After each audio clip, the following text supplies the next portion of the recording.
Welcome into the best in paranormal podcasting. This is Darkness Radio. I'm your host, Tim Dennis. Excited about today's show. Why? Because, well, it's the Halloween holiday. It's the holiday we're all looking forward to. I think this is pretty much why we do this show, right? It's the holiday. We don't do this show for Thanksgiving. We don't do it for Christmas. We certainly don't do it for my birthday. We do it for Halloween. It's the one holiday, the time of year that we all look forward to. But what is this Halloween holiday all about? Well, I tell you what, we brought in a special guest today, a guest that I look forward to talking to. Christopher Jordan is the host of Curious Realm, which is a podcast that dives into intriguing topics related to science, technology, history, and culture. And I tell you what, this brother has it together. He's more knowledgeable than I could ever hope to be in this lifetime.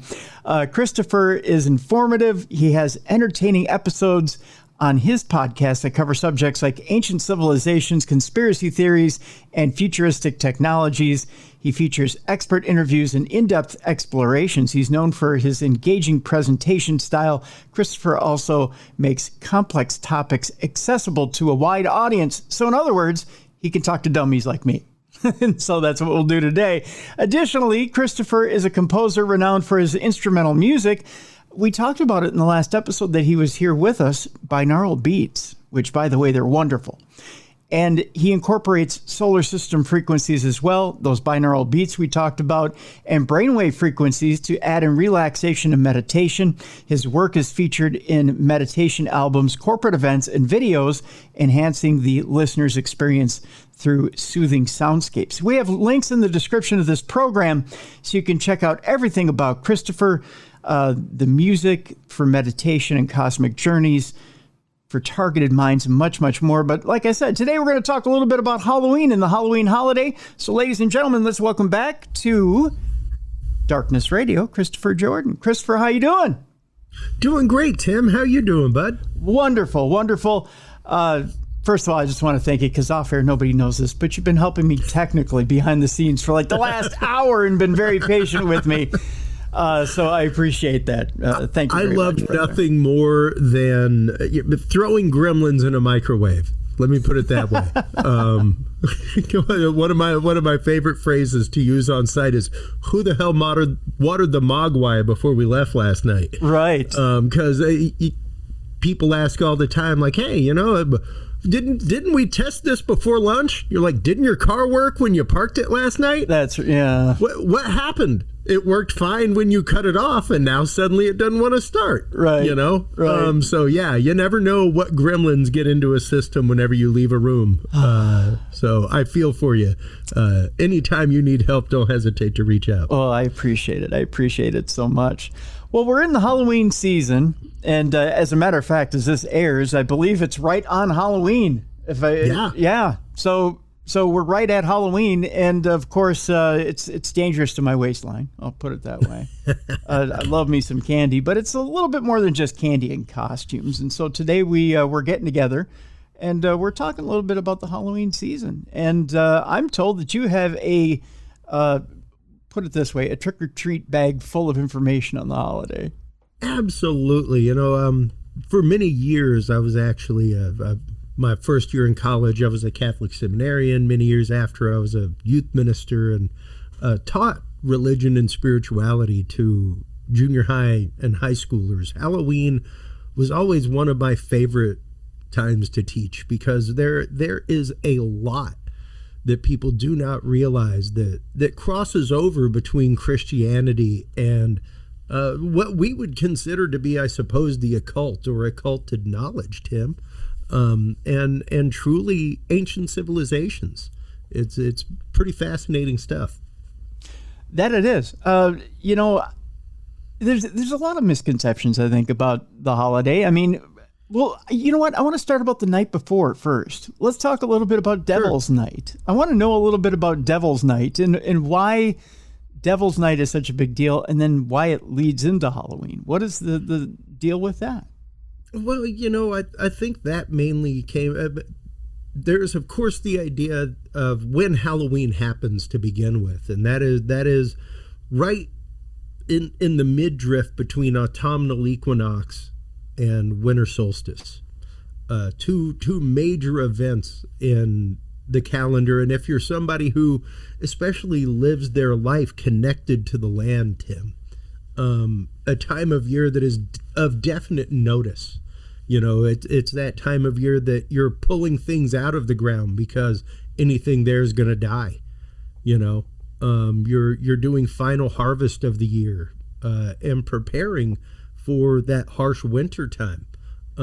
Which is even where we get that idea of evergreen trees and Christmas. You know, like most people don't realize that tinsel that we wrap around evergreen trees is basically a hearkening back to pagan times of final harvest for the year. You know, like, thank you for all the deer we were able to kill. Here's some antlers and some kidneys, mother tree, you know, and here's some entrails wrapped around you. Please bring us more bounty this year.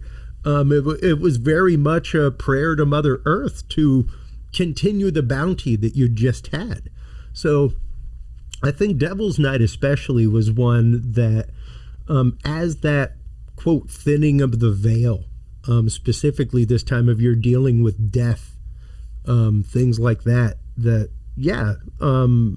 it's interesting to see, whereas other festivals, Beltane, things like that, are very much about rebirth.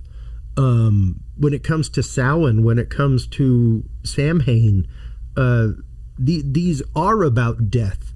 They are about that idea of what happens in eternity, you know? So the idea of Devil's Night precluding that, the idea of Devil's Night coming before that, the idea of, like, make yourself right, you know? Even Knights of Columbus, one of the symbols is the skull and crossbones, and the phrase is memento mori tempus fugit. Remember death, time flies. You know, like, what are you going to leave behind?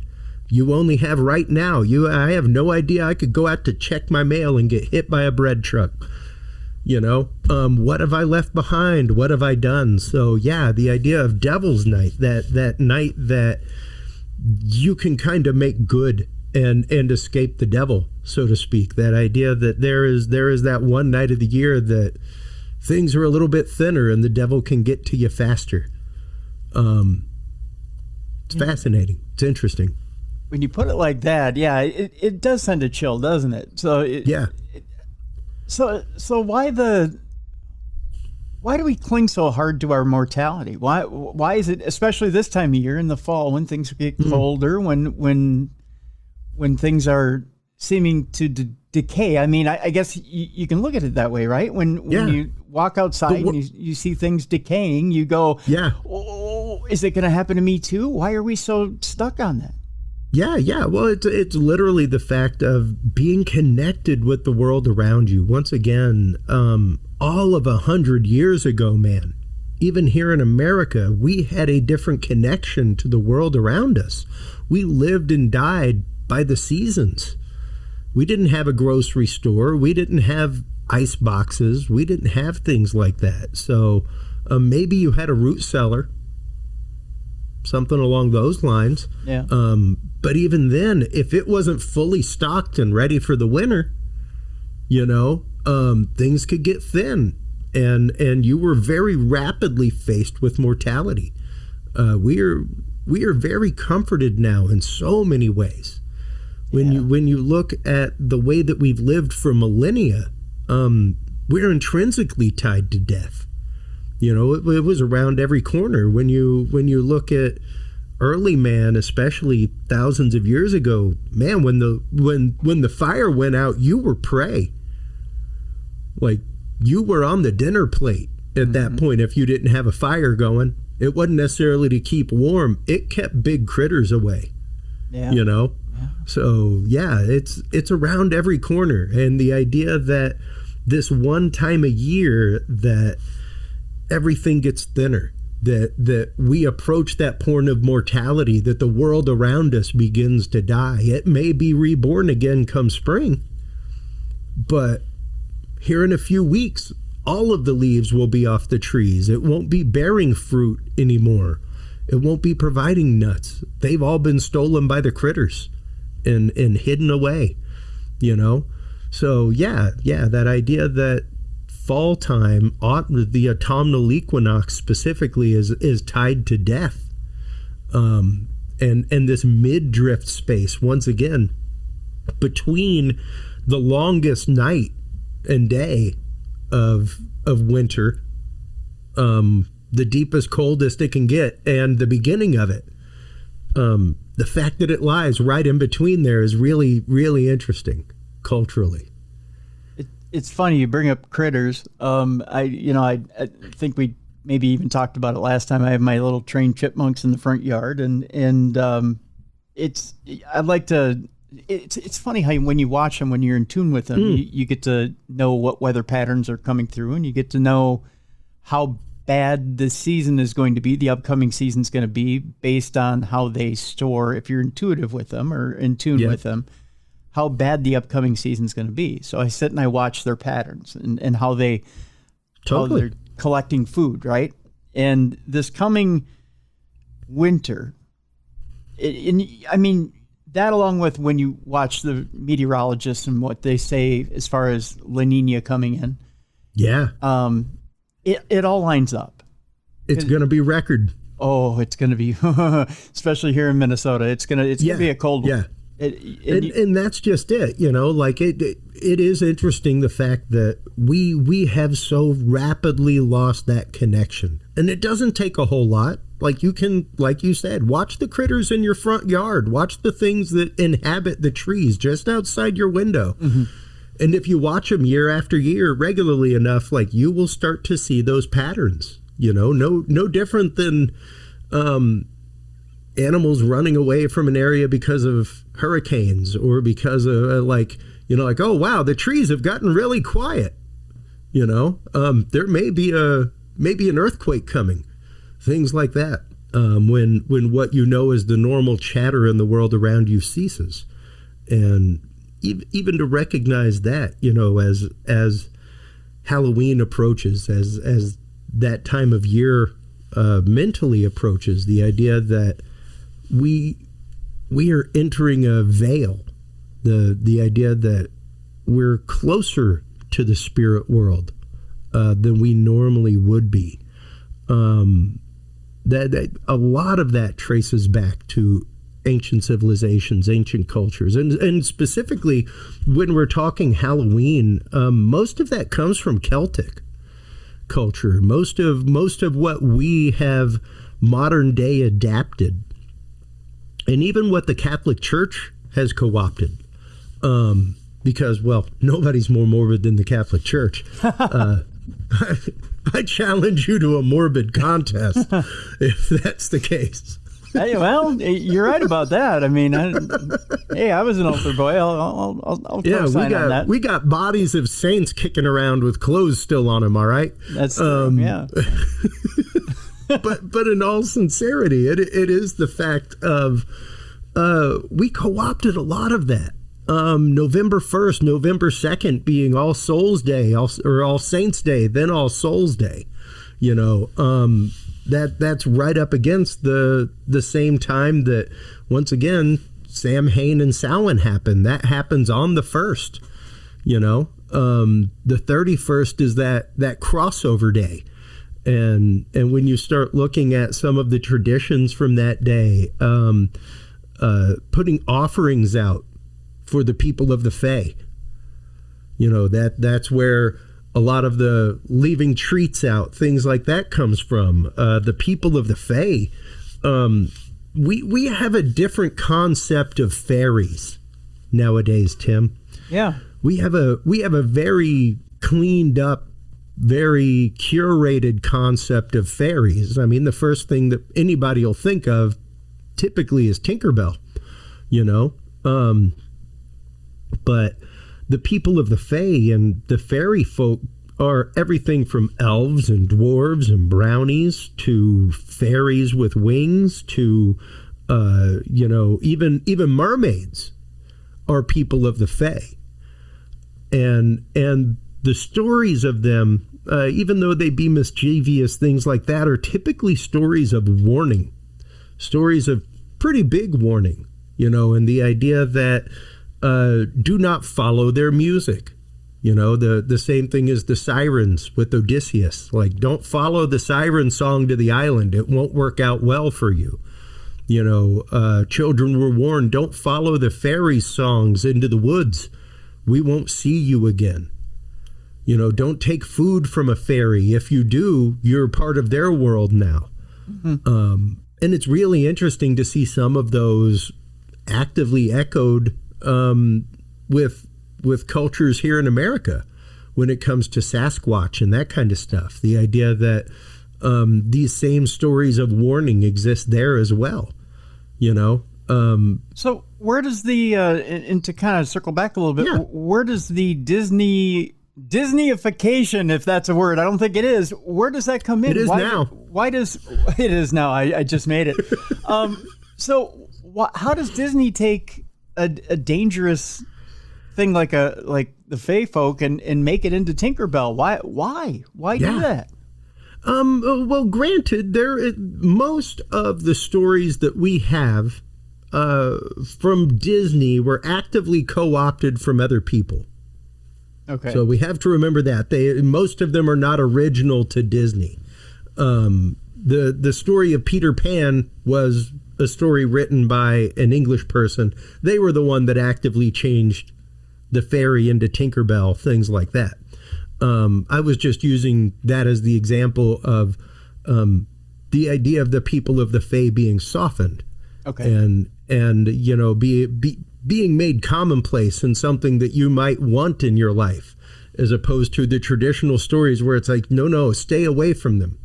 Don't mess with the fairies because they will mess back with you. Right. Yeah. You know? And it's interesting to see that cultural difference and that cultural divide happen, because that came from Britain, and the London area is where the writer of Peter Pan came from. If they were Irish or of Celtic descent, or, you know, from Scotland, their story would have been totally different. True. You know, yeah. Because the stories of warning were there and strongly there within the culture.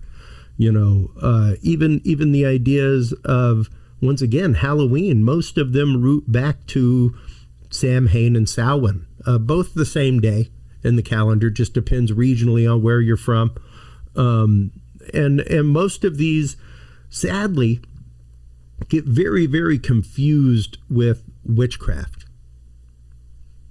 Really? And a lot of that is because of the time of year, things like that. Samhain and Samhain/Samhain are absolutely important in the occultic tradition. They are important in the witches' calendar, things like that. They are, once again, a major swing day between seasons, between astronomical moments in the calendar. But when you look at it, these were things that were practiced by just about everybody, not just by witches, not just by warlocks, things like that. Like, average people went about mumming, as it was called, or guising, where you would wear a disguise to fool the people of the Fae so that you could go about and do your mischief without the people of the Fae getting jealous or coming after you. That's what the costume was for. And when you did that, you went around to other houses and you sang songs and said riddles and things like that. And they gave you food in exchange, you know.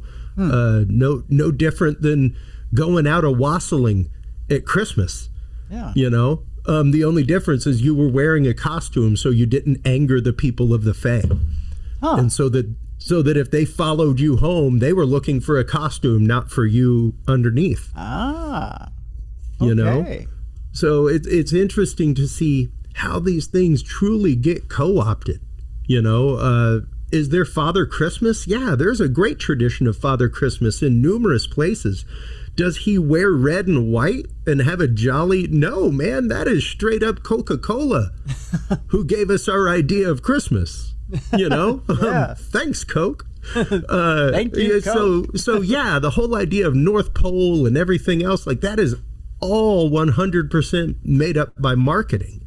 Yeah. And when you start getting into, especially the traditions of Halloween and their occultic, quote, occultic root, man, just about everybody at the time was pagan. The only reason that they were called pagans was because they were not Christians.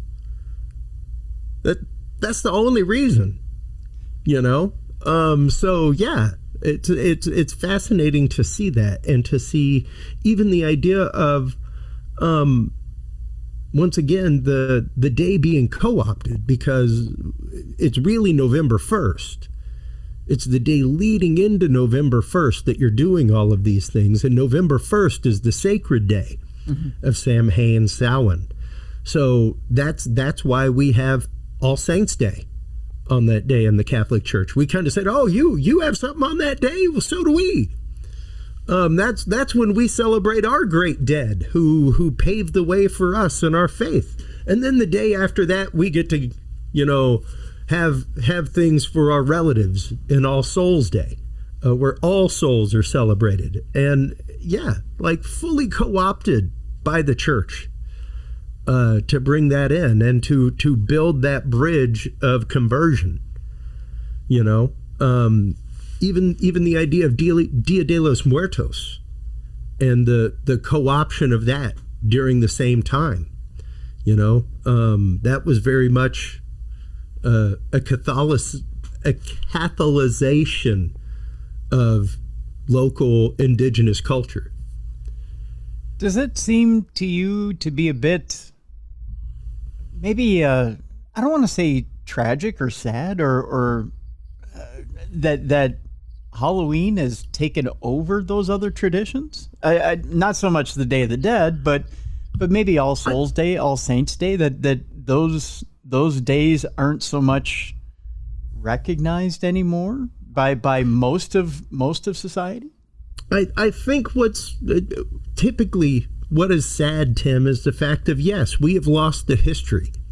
And through losing the history, we lose our true connection to it. You know, and the example that I give regularly is I'm Cajun by upbringing. Our language is all but obliterated, all but gone in one generation. And unfortunately, what most people know about Mardi Gras, they know from New Orleans. Yeah. Which is not a traditionally celebrated Mardi Gras. No. It's not how Cajuns celebrate it. It's very westernized. It's very, you know, anglicized.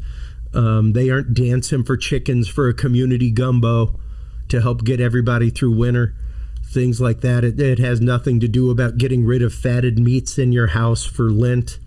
I guess it has to do with drinking raging amounts so that you don't drink during Lent.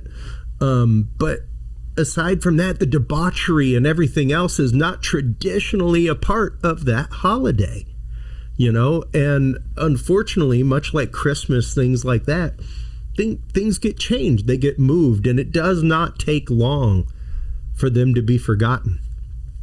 It doesn't take long at all. Only a generation is all it takes, you know. So when you look at the fact of, yes, much of what we know as Halloween came over with original settlers, things like that, very much Irish settlers, that kind of stuff, and carrying it on, carrying it forward. Even the idea of Stingy Jack being the source of jack-o'-lanterns. That's one of my favorites. I'm going to pop it up on screen here. Yeah. Stingy Jack and the birth of the jack-o'-lantern. This is a guy in Ireland who was a famous drinker and debaucher and, you know, just known for his silver tongue. And the devil was very, very jealous of him and decided to try to trick Stingy Jack one day, and pretended to be a dead person on the road. And when the devil jumped up, he was like, oh my God, I can't believe it's the devil. He's here for my soul. And proceeds to trick the devil, like, okay, tell you what, buddy, just one last drink. How about that? Just give a brother one last drink, one last dram.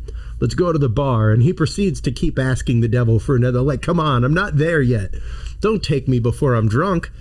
Well, he finally gets drunk, and, well, the bartender demands payment. And he's like, well, it's all on the devil. Don't look at me. Well, the devil has no money. So Jack's like, hey, you know, just turn yourself into a coin. I'll pay it. And then whenever I leave, you just turn back into the devil from the coin and we're both out of here, right? Well, the devil obliged, turned himself into a coin, and as soon as he did, Jack took the coin, put it in his pocket with his crucifix, and the devil was kind of stuck. And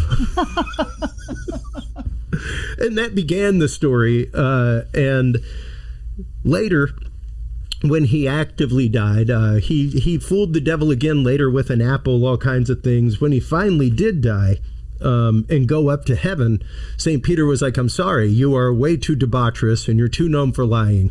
You now have an ember that is your soul that you will wander the earth with.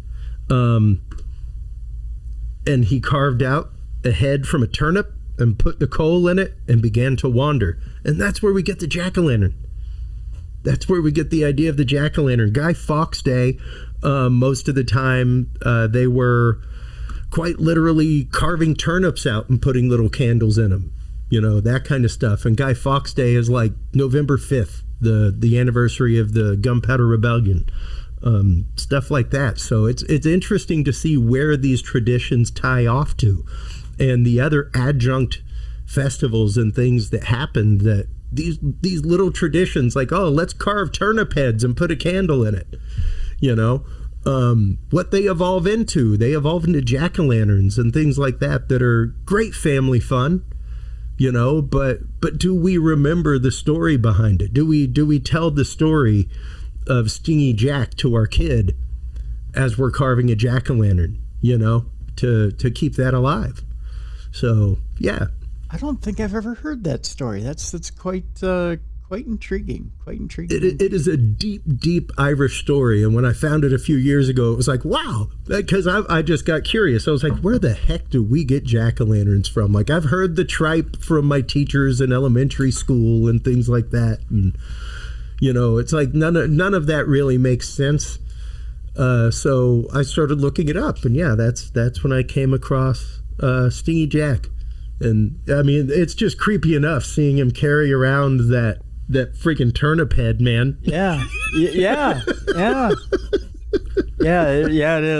is. And to think that, if you tried to carry a turnip head to somebody's door and then say trick or treat, they'd probably look at you like you probably are missing some vitamins. Well, and think about the skill that it takes to carve a turnip. Right. That thing's about the size of your fist and hard as a rock. Right, yeah. It'd probably take you a few days to try and hollow out a turnip. Yeah. Yeah, it's not like a pumpkin where half the work's done for you. Right. You know? Yeah. Like, that is a solid root vegetable and very fibrous, so getting through it is a skill set. That's right. Yes, it is. Definitely. I tell you what, we're going to take our break right here. When we come back, we'll talk more about Halloween. We'll talk a little bit more about the history of Halloween. We'll also talk. I want to get a little bit into the Day of the Dead and some of the culture of the Day of the Dead and where that comes from. And we'll talk a little bit more about just a little bit about the culture of Halloween and what there is to expect about it. I want to talk a little bit about maybe some of our own history of Halloween and reminisce about Halloween and how it's changed. And maybe we'll get into that as well, because I think it's a little different from when we were kids. We could play the old man shaking our fist at the clouds a little bit here, Chris, as we talk about Halloween now as opposed to when we were younger. All about it. This is the Darkness Radio Halloween special. We hope that you're having a good Halloween as well, and you're enjoying your Halloween. And when we come back, more with Christopher Jordan. You can check out Christopher, by the way, and his Curious Research and Curious Realm podcast. We have a link in the description of our program to Curious Realm. And by the way, Christopher has not only you have your binaural beats and music out there, which we have a link to as well. The journal, we haven't mentioned the journal, and I want to mention that real quick. The Paranormal Research Journal, which allows you to, if you're doing a paranormal investigation on Halloween, which by all means I do encourage you to do for some of the adult trick-or-treaters out there who want something to do after you've been trick-or-treating tonight. The journal is available, I believe. We had a link to it last time. I want to put a link up to it as well. There it is, the Field Observation and Encounter Log. if you're watching on video by Curious Research. It's an excellent way to use scientific method to log your investigation, whether it's a UFO investigation, a paranormal investigation, whether it be a ghost investigation or a cryptid investigation. Christopher's found a way for you to, not just found a way, but logged out a way for you to do it from beginning to end. And it's absolutely wonderful. So that way you don't miss a step when you're doing a paranormal investigation. And we've got a link for you to pick up that field observation log as well. So wanted to mention that as well, Christopher, before we go to break.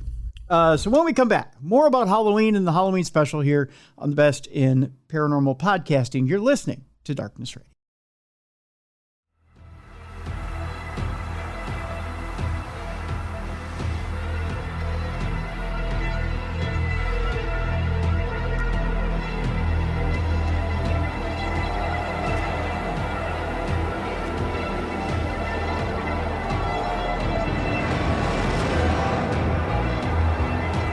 Welcome back to the Best in Paranormal Podcasting. This is Darkness Radio. I'm your host, Tim Dennis. My guest, Christopher Jordan, and we are talking about all things Halloween on our Halloween special here on The Big Show.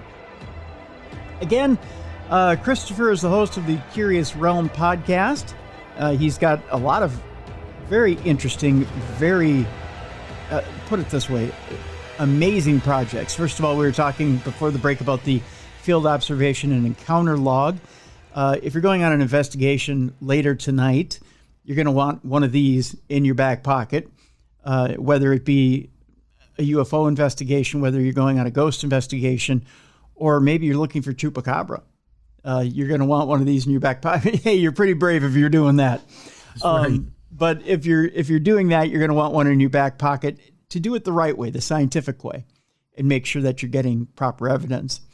Also, Christopher deals in binaural beats. One of the things that I need, to be honest with you. I'm always in some sort of chronic pain one way or another with lots of broken discs in my neck and back. Christopher has a collection of music set to brainwaves and binaural beats. Music for Meditation and Cosmic Journeys. Volume 1 is just one of the many wonderful collections he has out there. We have a link in the description of this program so you can check out Christopher's collections of music that he has out there as well. And of course, the podcast. We have a link to the podcast, Curious Realms, so you can check out some of the wonderful programs he's done there. He does an excellent podcast out there, so you can check that out as well. So, Halloween, Christopher, big plans. My kid is going as a creeper from Minecraft. He's a big Minecrafter. You know, what's funny is he went as a creeper last year, and I was like, oh, you know, he's a year older. He's into kind of some more creepy stuff this year. Yeah. You know, a little bit of goosebumps. Like he's 7.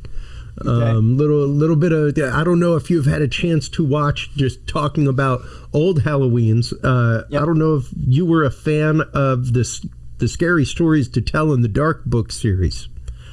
It was the one that was banned in a lot of elementary schools, a lot of junior highs, because of the, quote, very grotesque imagery in the sketches. Yep. But they came out with a movie, and oh my God, I showed him that movie, and he loved it. They did a great job of adapting the many, many stories from those books into a movie. It was a great craft job, honestly. But yeah, it's interesting to see how those things have changed over the many years. One of the things that I remember fondly as a kid was just gore.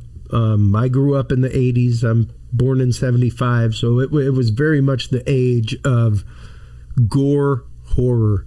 The beginnings of Friday the 13th, Nightmare on Elm Street, things like that, and just the idea of Nightmare on Elm Street specifically, and the phenom that was, the fact that one of the things they've been showing on Amazon lately is the Freddy's Nightmares series from the 90s.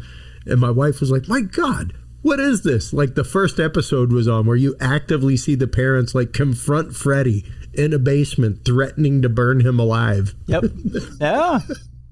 I'm laughing maniacally. The giddy thrill.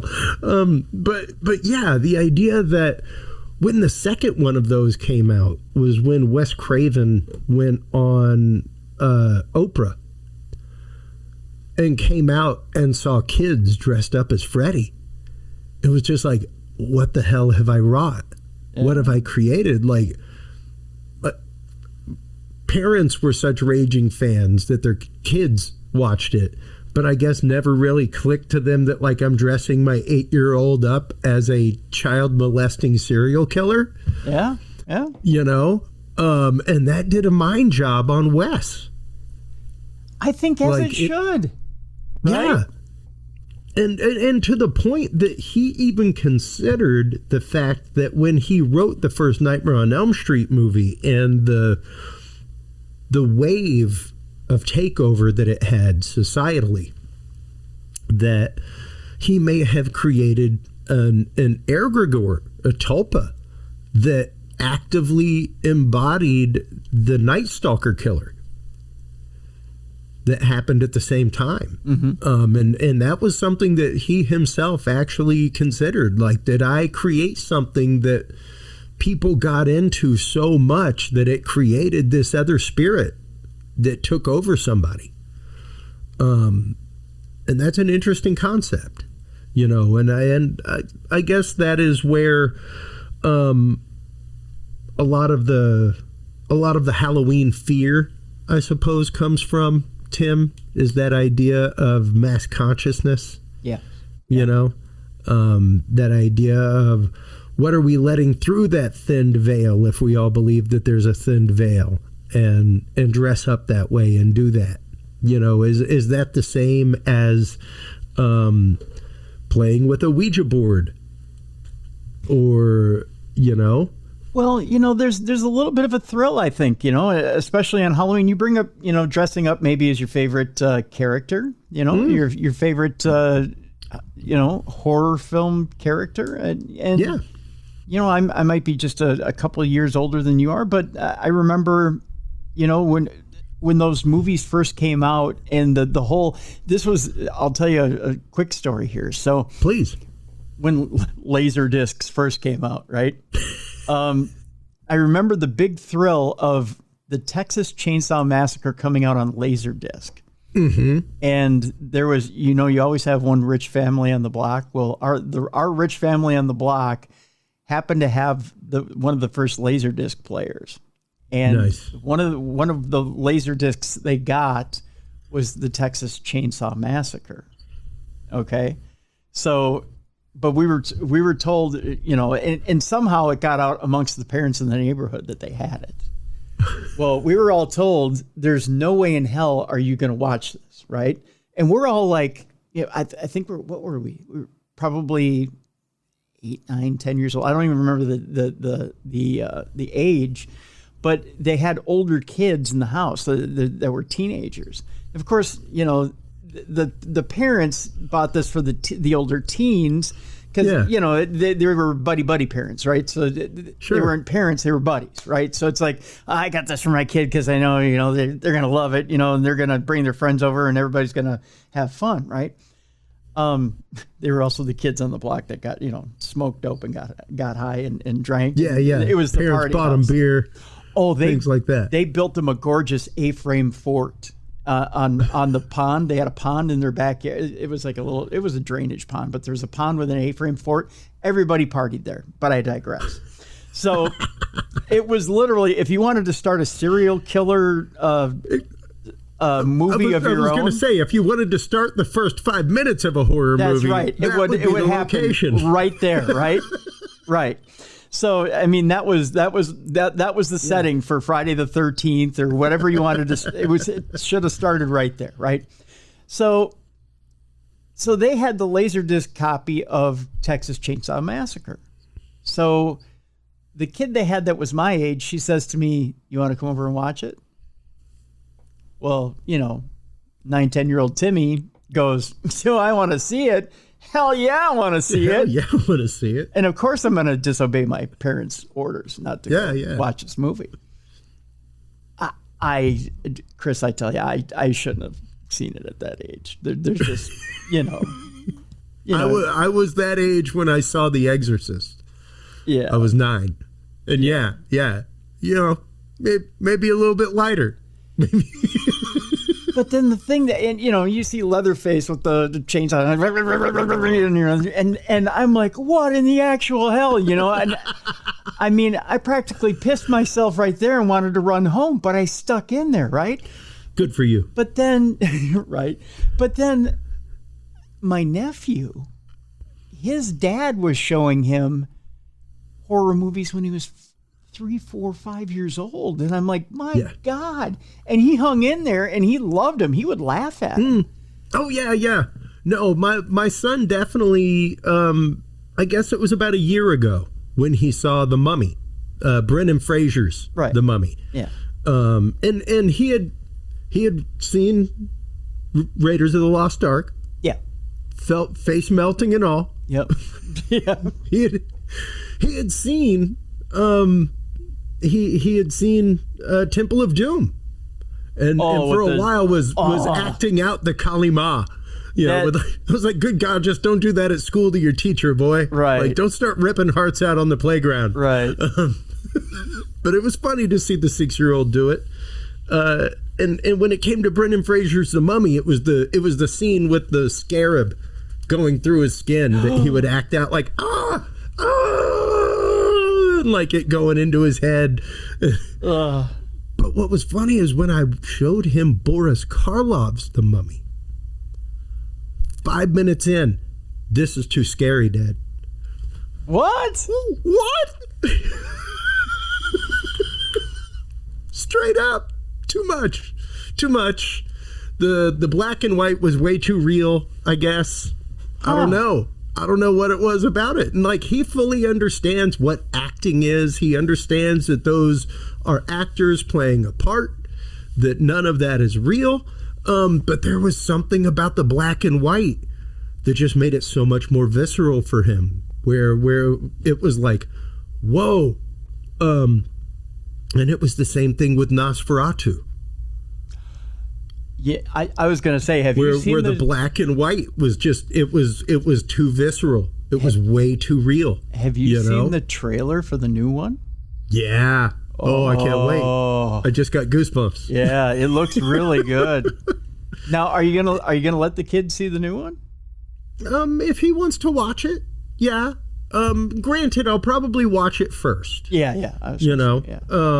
He's definitely seen a couple things that are PG-13, along the way. But nothing that is horribly gore or anything like that. Nothing that is traumatic to somebody. It just happens to be rated PG-13 because of a couple of curse words or something like that. A couple of adult situations. But, even like, my son's seen Airplane. And my friends are like, oh, you let him watch the boob scene? I'm like, what? I'm not going to let him see a breast? It's a breast. Like, we could go to the beach and brush across a breast in public, dude. Sure. Yeah. Very true. Very true. Like, that's just biology in a conversation. Yeah. I don't think that's going to, like, traumatize the child. No. But yeah, when you start looking at that, when you start looking at the way that our culture has evolved, when you start looking at the way that our culture treats these topics, even things like vampirism, that is a modern lifestyle movement now, to the point that people get affective surgery to have fangs. People have consensual bloodletting ceremonies, things like that, and it's interesting to see where that has developed to, just culturally and where that has come to. So what's the lure? Why the lure to the darker stuff, especially within the last? Because I don't remember this 40 years ago. I don't remember that. I mean, there was a fascination, but there was never, you never saw kids in school going, you know what? I think I want a pair of fangs. I think I want a pair of permanent fangs. Yeah. I think I want to have surgery done. Yeah. And have fangs installed. Yeah, and there has definitely been, and this is an interesting cultural crossover as well. The idea of cultural taboo working its way into Western and modern culture. What we would consider to be cultural taboo. Prime example would be tattoos. Yeah.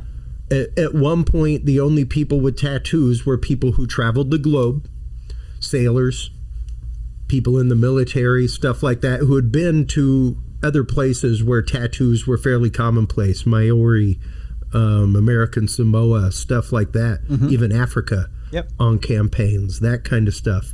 Where that kind of scarification or even body modification is commonplace.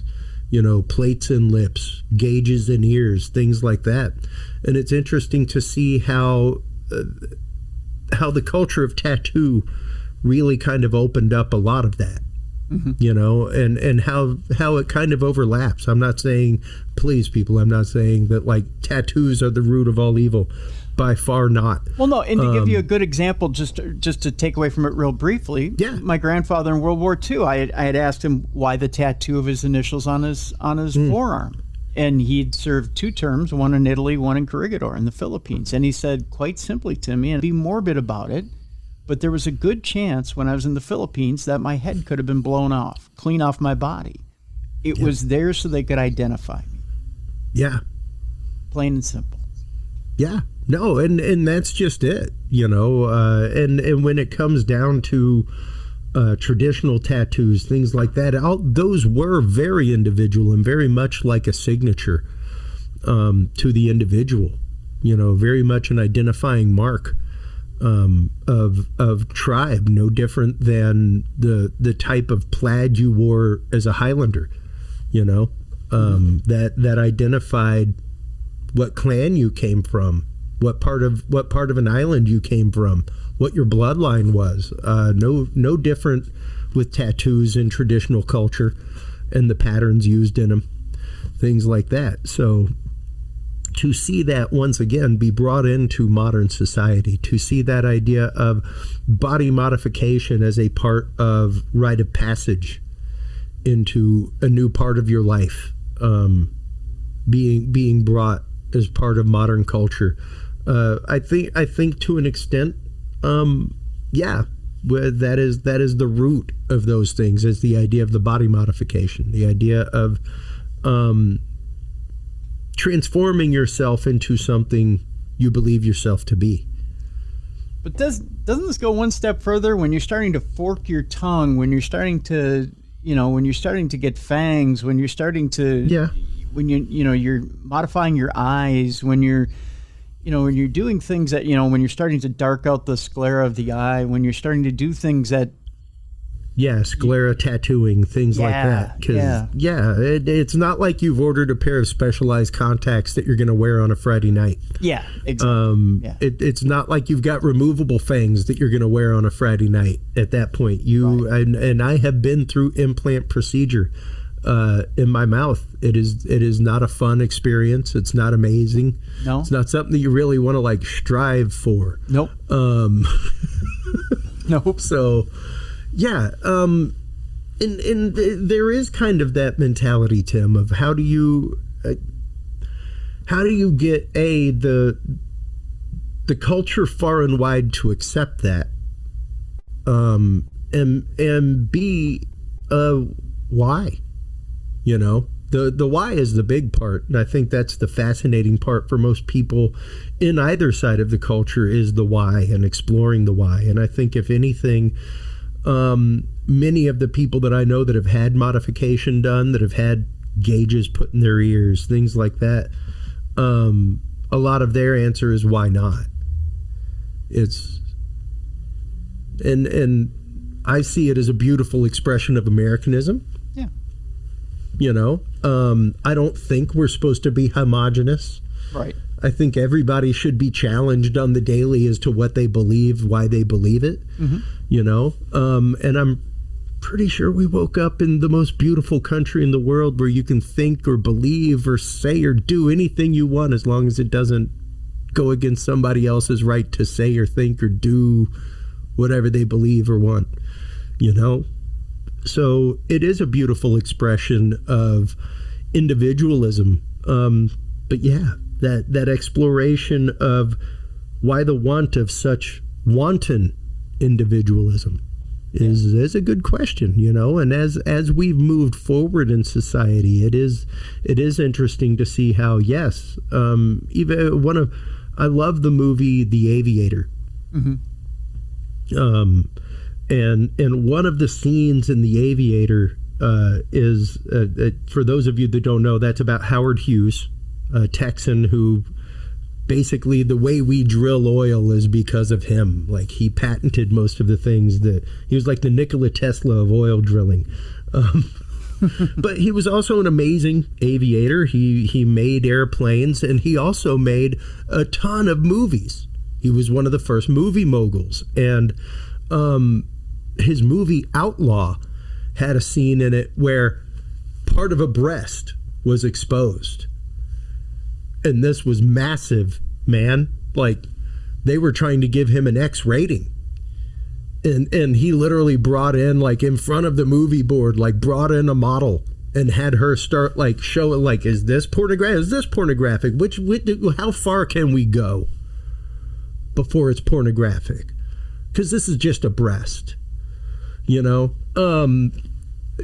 So, yeah, it's that idea of even then, even in the 40s, 30s, there was somebody who was pushing that limit as to what was allowable on screen. Yeah. You know? Yeah. And yeah, that was very much the beginning of the Board of Ethics for the Film and Motion Picture Society and things like that. The beginnings of, I mean, heck, until we were kids, man, there wasn't, or not kids, teenagers, till we were teenagers, there wasn't a label on music for parental advisory, explicit lyrics. Yeah, to think that was, 40 years ago? I mean, it was just 40 years ago. Yeah, that was like 1986. Yep. 87 that went through. Yep, that they put a label on music. And you had people like John Denver fighting right alongside with Slayer. Yeah. And Ice-T. Yeah.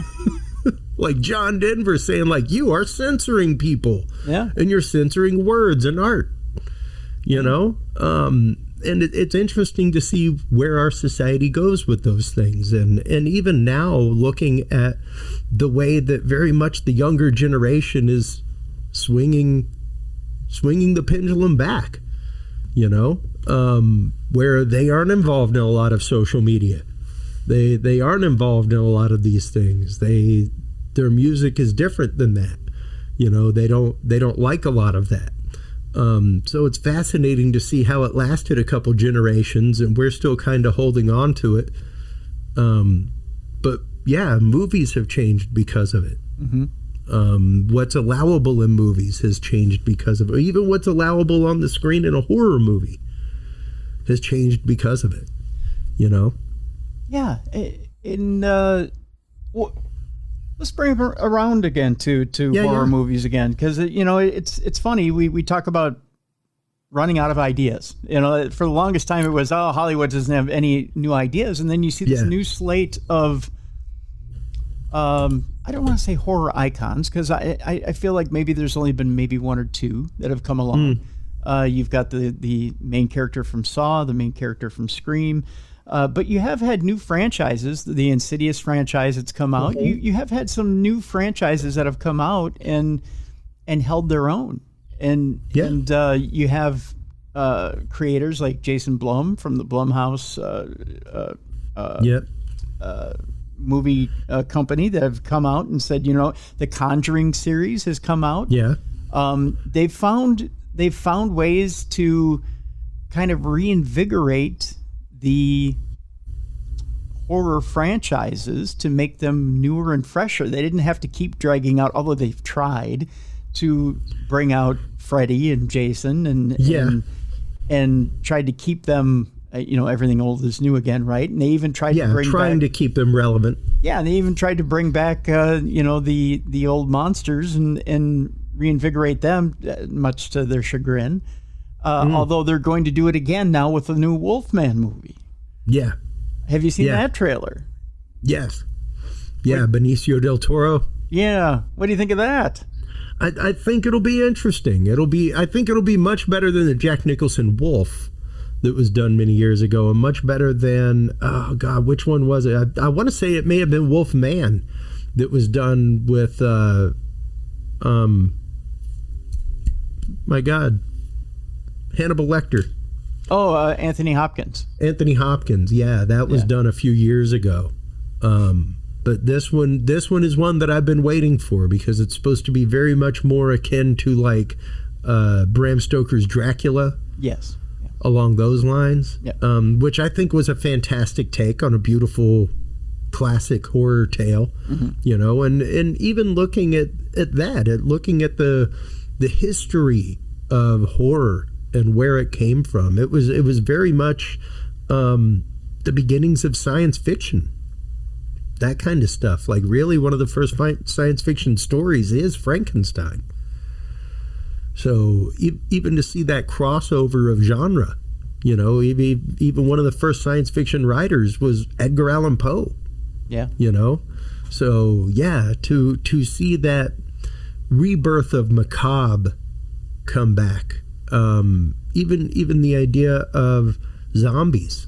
When you look at a lot of the original stuff like Zombie by Lucio Fulci, that kind of stuff, not a brain hungry, fast moving zombie like in 28 Days Later. Like these zombies walked underwater. They were much more of a supernatural force brought about by supernatural forces, things like that. So even to see the change in dialogue of what a zombie is. And what defines a zombie, you know, is interesting. And a lot of that change even occurred between Night of the Living Dead and Return of the Living Dead. You know, in Night of the Living Dead, they were hungry for flesh and things like that. In Return of the Living Dead, it was straight up brains. Right. It became brains from that point on. Kind of like if you look at the first few, we did not have a supernatural Jason until Friday the 13th Part 5, when he gets struck by lightning and comes back. Interestingly enough, I was given the contact for the original screenwriter for Friday the 13th. I think I'm going to have him on the program. Cool. Because he's in the process of wanting to sue the studio. And he never wanted another Friday the 13th to be made. If you remember, it was the mother who was the killer in the original Friday the 13th. That was where the second one was like a Scooby-Doo reveal of the old man. Right. And he never wanted it to go beyond that. Yeah. So and he was absolutely pissed that it went beyond mother. Yeah.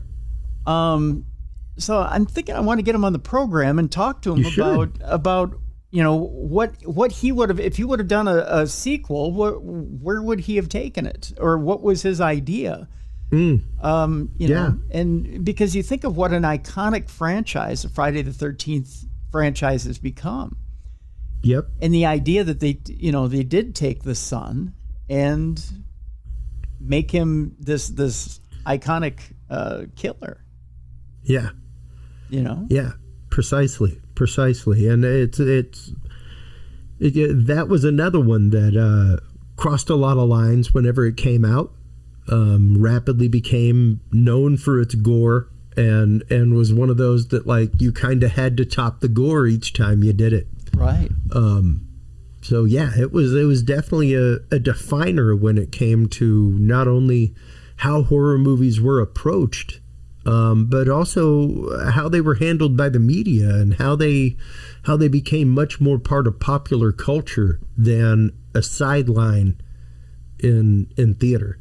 Well, there was a perfect storm there. You had, in that time of the 80s, you had satanic panic going on, you had serial killer stuff going on, and at the same time you also had these horror movies that combined everything and brought you Michael Myers, Jason Voorhees, Freddy, and well, even the idea of Michael Myers though.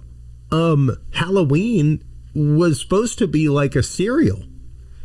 It was supposed to be a different story each movie, which is why Halloween 3 exists without Michael Myers, right, in any way, shape, or form.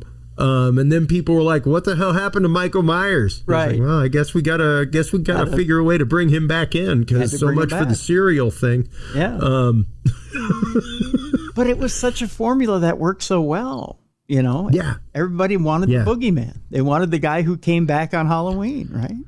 Yeah, precisely. And it's interesting because it is very much the almost a modern take on the classic gangster genre when you think about it. The idea of like you are not, you're voting for the antagonist. Like you're rooting for the antagonist in these movies, in this series of movies. You aren't rooting for the person to necessarily get out of the camp or to wake up from the nightmare.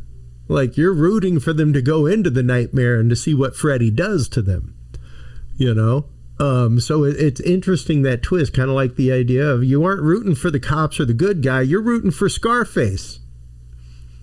What does that say about us, though? That we want to see him go through the meat grinder. And I mean, I know we're sitting at a safe distance and we know it's not quote unquote real, right? But what does that say about our psyche? And what does that say about our consciousness and conscious that it's okay if we want to see a little blood and gore every once in a while? Yeah. And that we do want to root for the bad guy. That sometimes we do hope that the bad guy wins. It's really interesting to explore that part of human psyche, because it is something that we have to question. We all. I'm pretty sure that we all, in our heart of hearts, Tim, want nothing but the best for humanity. Yeah. But good golly, What good is Superman if there's no threat? True. And even looking at the idea of Robert Downey Jr. coming back to play Doom, play this bad character. The exploration of that, and the exploration of what I'm sure is going to be like, well, I tried giving you Iron Man, I tried giving you Ultron. If this is what it takes, fine.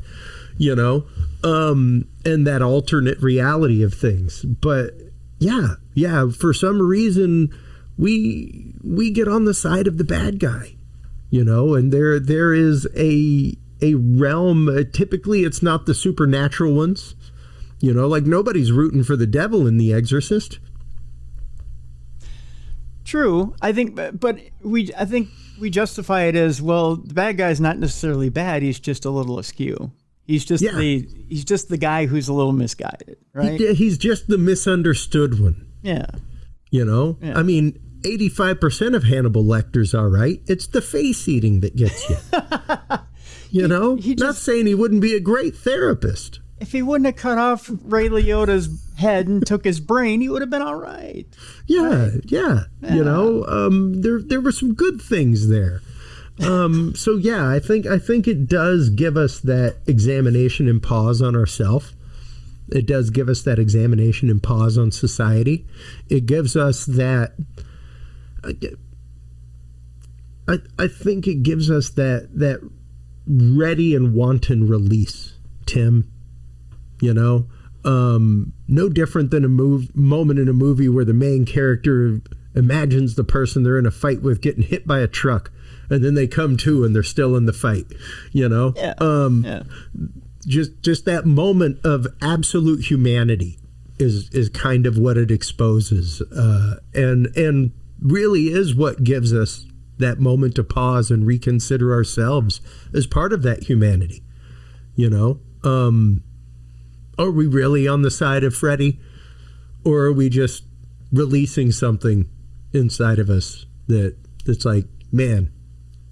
The horrible things happen, and sometimes they kind of have to. Yeah, getting it out of our system. Yeah. Yeah. I hope that's what it is. I think it is for most people. Just getting it out of your system, the daily grind and wishing you could, but knowing you wouldn't. It's as we've learned in so many different ways societally through sociology and psychology, it's the repression of such thought, not the expression of it. It's the repression of it that gets you into trouble. Right. The expression of it leads to art, leads to comic books, leads to movies, leads to all kinds of things. Because once again, if you aren't willing to explore the conversation, are you going to grow? Yeah. Yeah. So you've got to be willing to have a hard conversation. You have to be willing to have a conversation in cinema or film of, do we explore this darker side of humanity? And when we do, how do we do it? True. Very true. Well, the expression is going to be the fun part of tonight. I know tonight, my favorite part is seeing the kids come to the door. Yeah, same. Yeah. And the different costumes. And I don't know about you, Chris, but I always have the theory that no kid is too old to come to my door and get candy. That's right. I don't care how old you are. Yep. So even if you're college age, I don't care.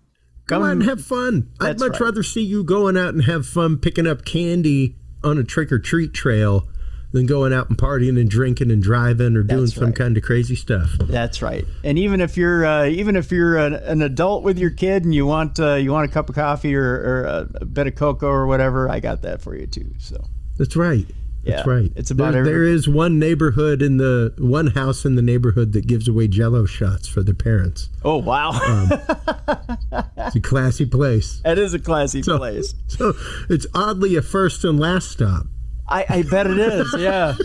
I bet you don't want to take the kids too many more places after that. You probably want to call it a night, but yeah. But yeah, it's always fun to see the parents and say hey to them. Right. It's always fun to see the kids too and see how they're dressed up and having a good time. So that's just it. When it comes down to it, like yes, there are tons of and you could say I will use the term occult in its proper term. There are tons of occulted histories behind Halloween. Occulted in the truest sense that these have been hidden from you.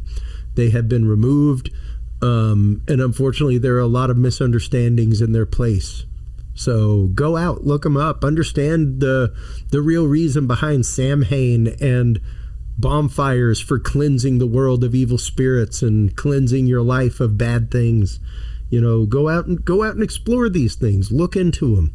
Don't just. I'm not saying your pastor doesn't have some wisdom, but make sure you read the addendums. Make sure you look in the footnotes. Make sure you explore things outside of the bounds and doors of that location as well, because that's what makes us well-rounded. That's what makes us ready to have a conversation, Tim. Yeah, absolutely. Good advice, Chris. Great advice. So, before we leave Chris today, let's remind you, he has that book out there, the Field Observation and Encounter Log. So after you're done trick-or-treating tonight, if you want to go on an investigation and do it the scientific way, you can do so by using Chris's Field Observation and Encounter Log. There it is if you're watching the video right now. At the heart of good research is a good data set, as Chris lets you know. Take it with you if you're doing a ghost investigation, a UFO investigation, or if you're chasing chupacabra with your trick-or-treat bag into an open field. By God, chupacabra is getting your bag of candy, by the way. That's what's going to happen there. Also, if you are in pain or in need of just changing your brain waves, Chris also has music for meditation and Cosmic Journeys Volume 1, and also has music for targeted minds, and much, much more. We'll have links in the description of this program so that you can check out that music as well. He's, if you're looking at the video, he's got the Curious, is it the Curious Research Store? There it is. He's circling it on the video there. Music for Meditatic and Cosmic Journey there. You've got much, much more there on the screen. There it is. Music for Meditation and Cosmic Journeys Volume 1. Also, Chris has a wonderful podcast out there that you're going to want to check out. It's called Curious Realm.